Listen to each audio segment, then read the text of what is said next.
नमस्कार दोस्तों, good morning and welcome back to this series. जैसा कि आप सबको मालूम है कि इस सीरीज में हम रोजाना करंट अफेयर्स के कुछ इंपॉर्टेंट एमसीक्यूज को लेते हैं, उनको डिस्कस करते हैं, समझते हैं और उनसे रिलेटेड कुछ और भी जानकारी को हासिल करते हैं। तो आज के भी जो क्वेश्चंस हैं अपने आप में बहुत इंपॉर्टेंट हैं, बहुत ही रिलेवेंट हैं आपके आने वाले कॉम्पिटिटिव एग्जाम्स के लिए। तो वीडियो को पूरा देखिएगा, लास्ट तक देखिएगा और जो भी जानकारी आपको एक्स्ट्रा लगे, जो भी आपको इंपॉर्टेंट जानकारी लगे, उसको आप नोट डाउन जरूर करें ताकि एग्जाम टाइम में उसको आप रिवाइज कर पाएं और एग्जाम्स में अच्छे मार्क्स ले पाएं। तो टाइम को बिना वेस्ट किए शुरू करते हैं ये वीडियो और देखते हैं फर्स्ट क्वेश्चन। तो पहला क्वेश्चन है, Who has become India's first ever archer to win a medal in the Paralympics? Paralympic में पदक जीतने वाले भारत के पहले तीरंदाज कौन बने हैं? तो ऑप्शंस हैं दीपिका कुमारी, हरविंदर सिंह, डोला बनर्जी एंड राहुल बनर्जी। तो मैं आपको करेक्ट आंसर बता देता हूं। करेक्ट आंसर है हरविंदर सिंह। जी, हरविंदर सिंह पहले आर्चर बने हैं जिन्होंने पैरालंपिक्स में कोई पदक जीता है। तो हरविंदर सिंह ने पैरालंपिक्स में ब्रॉन्ज मेडल जीता है। जो मतलब कि मेन की इंडिविजुअल कैटेगरी होती है आर्चरी में, उसमें इन्होंने ब्रॉन्ज मेडल जीता है। आपको याद हो जाना चाहिए। वहीं पे अदर ऑप्शंस की बात करें तो ये सारे जो प्लेयर्स हैं वो भी क्या है, आर्चरी से रिलेट करते हैं। दीपिका कुमारी ने भी टोक्यो ओलंपिक्स में पार्टिसिपेट किया था। देखिए, आप लोग जब भी इसको पैरालंपिक्स को देखें तो पैरालंपिक्स को आप ओलंपिक से रिलेट मत किया करिए। दोनों एक तरीके से क्या है, डिफरेंट इवेंट्स हैं। और जो पैरालंपिक्स होते हैं उसमें मैंने आपको बताया था कि जो फिजिकली या जितने भी फिजिकल डिसेबिलिटीज रखने वाले प्लेयर्स होते हैं, एथलीट्स होते हैं, उनके लिए अलग से इवेंट कराया जाता है and that is called Paralympics, right. तो पैरालंपिक्स में तीरंदाज पहले बने हैं हरविंदर सिंह, इन्होंने ब्रॉन्ज मेडल जीता है, याद हो जाना चाहिए। Now the next question, according to Geological Survey of India Animal Discoveries 2020, in India how many new species has been added to its fauna? So Geological Survey of India Animal Discovery 2020 के अनुसार भारत में इसके जीव जगत में कितनी नई प्रजातियों को जोड़ा गया है? तो ऑप्शंस हैं 557, 558, 559 या 550। तो जो करेक्ट आंसर है दैट इज 557। जी, तो 557 नई स्पीसीज जोड़ी गई हैं और ये किसके अनुसार जोड़ी गई हैं? Geological survey of India animal discovery 2020। तो ये एक सर्वे होता है और इस सर्वे का जो नाम होता है वो होता है geological survey of animal discoveries. जिस ईयर में रखा जाता है, जिस ईयर में इसको सर्वे किया जाता है, वहाँ उस ईयर को भी मेंशन किया जाता है। तो ये तो पहले आपको याद हो जाना चाहिए। तो इसमें जो न्यू स्पीसीज जोड़ी गई हैं उन स्पीसीज का नंबर है दैट इज 557। इसी के साथ इंडिया में जो स्पीसीज मिल रही हैं फाउना के टर्म में, वो टोटल जो हो गई हैं दैट इज 1,02,718। ये आपको पहले नंबर याद हो जाना चाहिए। ये फाउना स्पीसीज की बात हो रही है, इसको मतलब कि 557 को जोड़ने के बाद आप जो टोटल स्पीसीज हो गई हैं वो है 1,02,718, राइट। और अगर हम 557 की बात करें कि मतलब ये जो नंबर ऑफ स्पीसीज मिली हैं न्यू, ये इनमें से ज्यादातर जो है कर्नाटका राज्य से मिली हुई हैं। ये भी आपको याद हो जाना चाहिए। कर्नाटका राज्य में ज्यादा स्पीसीज मिली हैं और इसी के साथ टोटल जो मिल गया है 1,02,718 स्पीसीज हो गई हैं। अब यहाँ पे थोड़ा से आप कंफ्यूजन बिल्कुल दिमाग में मत रखिए कि यहाँ पे फाउना वर्ड क्या है और इसका मतलब क्या होता है। कई बार इसको बोला जाता है जियोलॉजिकल टर्म में या बायोलॉजिकल टर्म में। तो मैं आपको थोड़ा सा यहाँ पे इसको बता देता हूँ। फाउना जो है बेसिकली एक लाइफ प्रेजेंस को बताता है और ये जो लाइफ है वो क्या है, एनिमल लाइफ को बताता है। मतलब कि पर्टिकुलर रीजन या पर्टिकुलर टाइम में किसी एनिमल लाइफ को या पूरी एनिमल लाइफ की प्रेजेंस को बताने वाला जो टर्म है that is called fauna, right. वहीं अगर हम प्लांट के टर्म में बात करें, इसी सीक्वेंस में मतलब इसी करस्पॉन्डिंग टर्म में अगर हम प्लांट के टर्म में बात करें तो उसके लिए वर्ड होता है फ्लोरा, राइट। तो फाउना एंड फ्लोरा, फाउना जो है वो क्या है, एनिमल के लिए है और फ्लोरा जो है वो प्लांट्स के लिए है, राइट।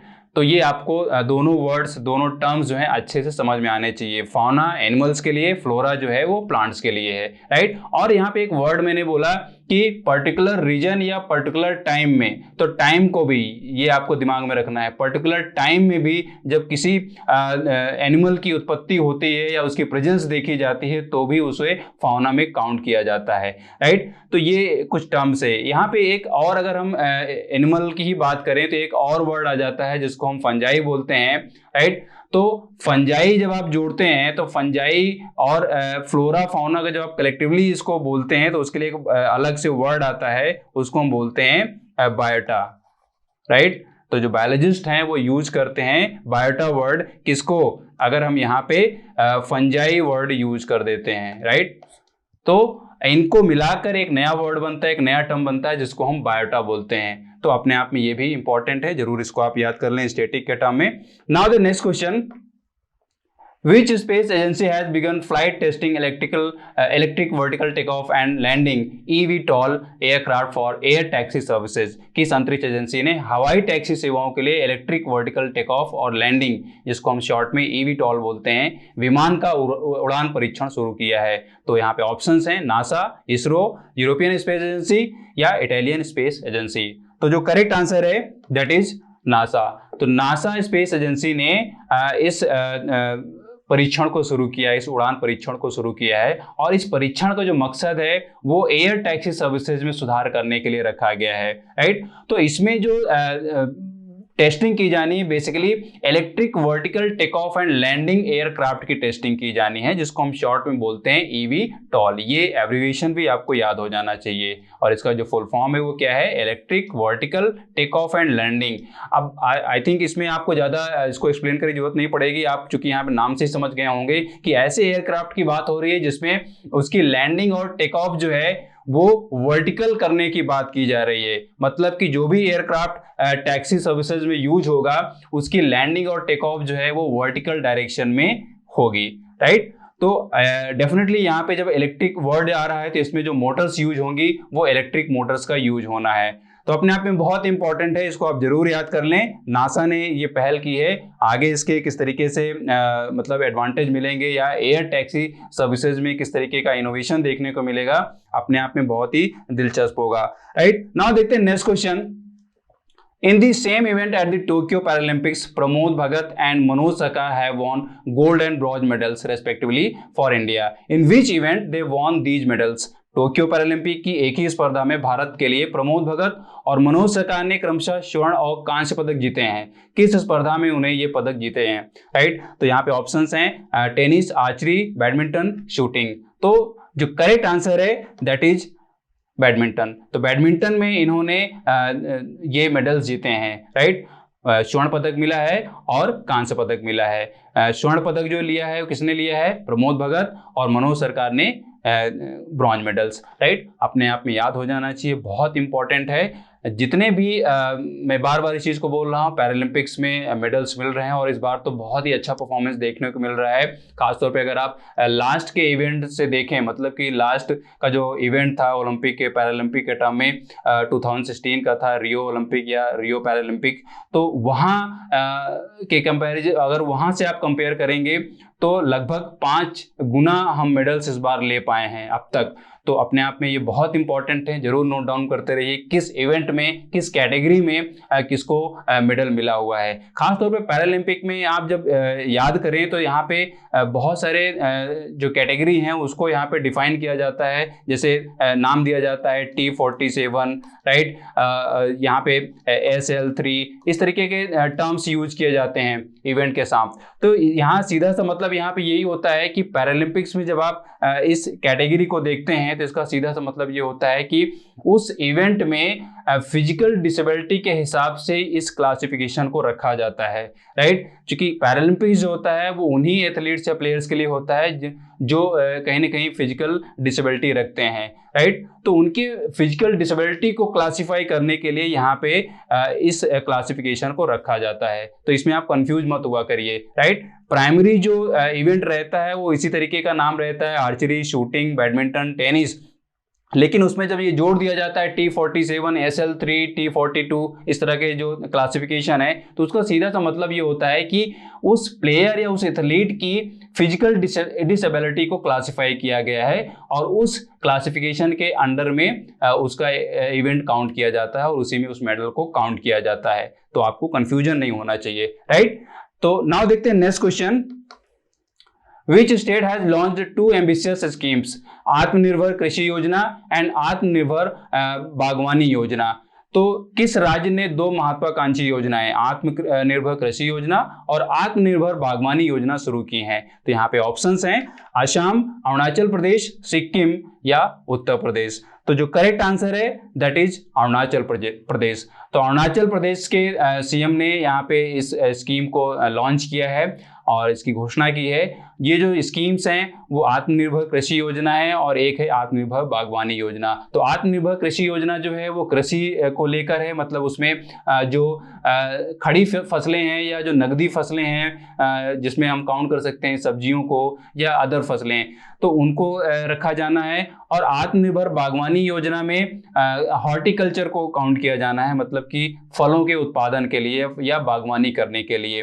तो इसका पर्पस सिर्फ ये है कि इन दो फील्ड्स में किसानों को सब्सिडी प्रोवाइड कराना है, लोनिंग प्रोवाइड कराना है, क्रेडिट सिस्टम देना है, ताकि वो इस लोनिंग या इस सब्सिडी या क्रेडिट से ज़्यादा लाभ ले पाएं और उनको जब पैसे की जरूरत पड़े उसको लेकर वो अपने कृषि में, अपनी बागवानी में सुधार कर पाएं और उत्पादन को बढ़ा पाएं, साथ में अपनी आजीविका में भी एक महत्वपूर्ण कदम बढ़ा पाएं, ताकि उनके परिवार में जो निर्भरता है किसी फील्ड को लेकर, चाहे वो कृषि फील्ड को लेकर हो, चाहे वो बागवानी फील्ड को लेकर हो, वो निर्भरता मजबूत हो पाए और उनके परिवार को एक मजबूत सहारा मिल पाए। तो अपने आप में बहुत इंपॉर्टेंट है ये दो स्कीम्स के टर्म में भी आपको बोलता रहता हूं कि जो भी स्कीम्स जिस भी स्टेट में निकलती है उसको आप जरूर नोट किया करिए और उसको एक तरीके से एनालिसिस भी किया करिए कि क्या उस स्कीम का पहले कोई अस्तित्व रहा है या उस स्कीम में कोई सुधार करके उसको नए तरीके से घोषित किया गया है या पूरी तरीके से वो नई स्कीम है।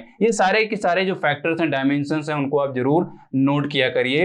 एग्जाम में बहुत अलग अलग टाइप के सवाल पूछते हैं, राइट। तो अपने आप में बहुत इंपॉर्टेंट है। नाउ देखते हैं next question. Ayush ministry has launched which campaign from more than 45 locations across the country? Ayush मंत्रालय ने देश भर में 45 से अधिक स्थानों में कौन सा अभियान शुरू किया है? तो यहाँ पे ऑप्शंस हैं आयुर्वेद आपके द्वार, आयुष आपके द्वार, आयुष आपके साथ, आयुर्वेद आपके साथ। तो जो करेक्ट आंसर है वो मैं आपको बता देता हूँ। करेक्ट आंसर है आयुष आपके द्वार जी। तो ये करेक्ट आंसर है। ये कैंपेन शुरू किया है आयुष मंत्रालय ने और 45 जगहों से, 45 स्थानों से इस कैंपेन को स्टार्ट किया गया है और इसमें टारगेट रखा गया है कि विद इन ईयर, मतलब कि एक साल के अंदर लगभग 75 लाख परिवारों को ये औषधि पौधे, ये मेडिसिनल जो सैपलिंग्स हैं वो प्रोवाइड कराना है। और इसका सीधा सा पर्पज यही है कि इसमें आयुर्वेद को बढ़ावा दिया जाना है और एक तरीके से लोगों को अवेयर करना है कि हमारे आसपास या हमारे घरों में भी ऐसे मेडिसिनल प्लांट्स होते हैं या अगर नहीं भी हैं तो इन मेडिसिनल प्लांट्स को, सैपलिंग्स को लगाकर आप अपने रोज़मर्रा की जो छोटी मोटी बीमारियां हैं उनमें इनका यूज़ करके उन बीमारियों को दूर कर सकते हैं और आयुर्वेद के महत्व को समझ सकते हैं। तो यही इसकी कोशिश है, यही इसका पर्पज है आयुष मंत्रालय का।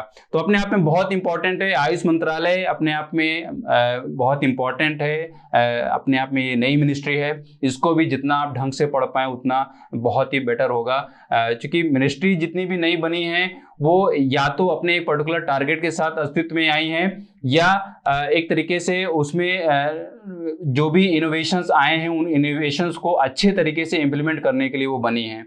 तो ये जितने भी फैक्टर्स हैं उनको आप जरूर ढंग से नोट किया करिए ताकि कंपटीशन में किसी भी डायमेंशन में क्वेश्चन पूछे और आप वहाँ पे फंसे ना, राइट। तो यही थे हमारे आज के कुछ इंपॉर्टेंट क्वेश्चंस, जरूर आपके लिए हेल्पफुल होंगे। वीडियो को लाइक करें, शेयर करें और अगर आप चैनल में नए हैं तो इसको आप सब्सक्राइब करें, साथ में बेल आइकन को प्रेस कर लें ताकि जो इंपॉर्टेंट अपडेट्स हैं वो आपसे मिस ना हो। सोशल मीडिया में अगर आप इंस्टाग्राम और फेसबुक पे हैं तो वहाँ पे भी आप हमको फॉलो करें, वहाँ पे भी आपको ढेर सारी अपडेट्स दी जाती रहती हैं और जब आप हमें वहाँ फॉलो करेंगे तो ज़रूर आप वहाँ पे अपडेट्स से रूबरू हो पाएंगे। तो मिलता हूँ आपसे नेक्स्ट वीडियो में, तब तक के लिए थैंक यू।